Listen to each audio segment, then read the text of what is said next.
forces d'action rapide, des raids commando, des infiltrations, du renseignement, des blindés.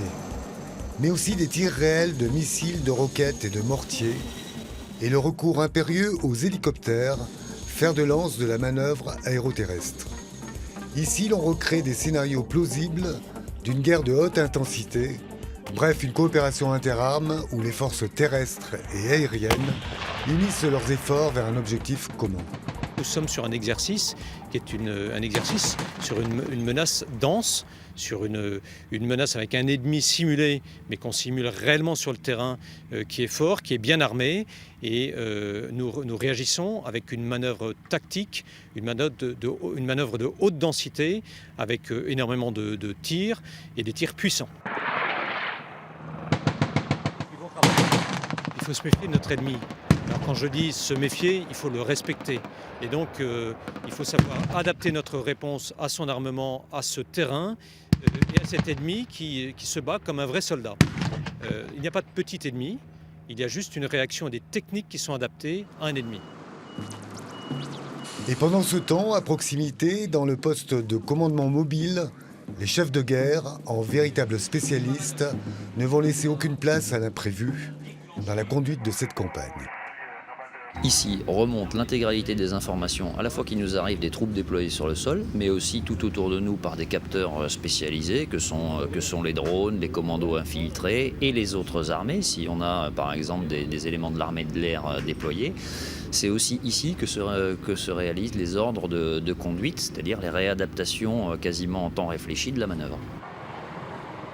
Le groupe de véhicules blindés est non seulement chargé du transport des fantassins et de leur protection, mais aussi d'utiliser un matériel doté d'une très haute technologie. Ce qu'il y a de nouveau, par contre, c'est les moyens qui sont engagés, et qui là sont particulièrement modernes. Vous avez vu les Tigres, vous avez vu les NH90 Caïman, vous voyez les VBCI, c'est les matériels les plus modernes de l'armée de terre, couplés avec des capacités de numérisation qui nous permettent de savoir exactement où on est. J'ai des moyens satellitaires pour pouvoir communiquer. Ça, c'est nouveau, c'est ces matériels-là qui s'inscrivent dans une manœuvre particulièrement rapide et ample.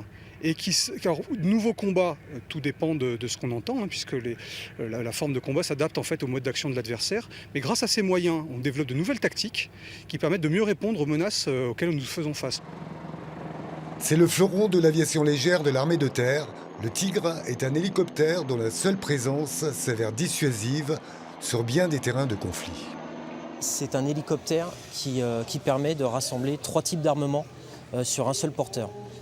Avant l'arrivée du tir, il fallait 4 gazelles pour avoir une capacité canon, une capacité missile anti-char et une capacité missile air-air Mistral. Il a été conçu pour le combat. Il a un armement principal qui est le canon de 30 mm au nez de l'appareil. On charge pour ce canon 450 obus. Ici, on a un panier lance-roquettes de 22 coups dans lequel on peut mettre des roquettes de 68 mm qui ont un effet anti-personnel et anti-véhicule. On peut également monter un plus petit panier, ce sera un 12 coups sur le point d'emport externe.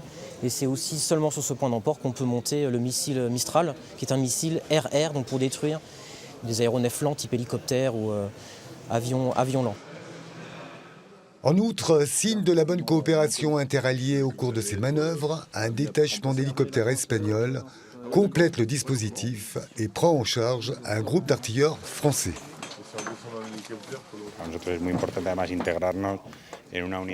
Pour nous, il est très important de travailler et de nous intégrer dans ces manœuvres de très haut niveau. En Espagne, nous pilotons aussi des hélicoptères comme les Tigres et les Gazelles. C'est donc très gratifiant pour nous d'échanger avec les militaires français.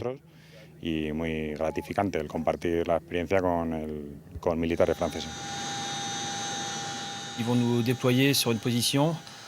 Donc on va monter 2 mortiers dans 2 Chinook avec nos équipes. Arriver sur position, en fait, on sera en appui des forces en contact. Et après, à la fin du tir, en fait, ils viendront nous récupérer pour nous extraire rapidement. Un bilan plutôt positif pour l'état-major de la 4e BAC, qui a pu contrôler la souplesse d'action ainsi que la puissance de feu des forces engagées. Un des derniers tests avant une projection future sur des théâtres de guerre, cette fois-ci bien réels.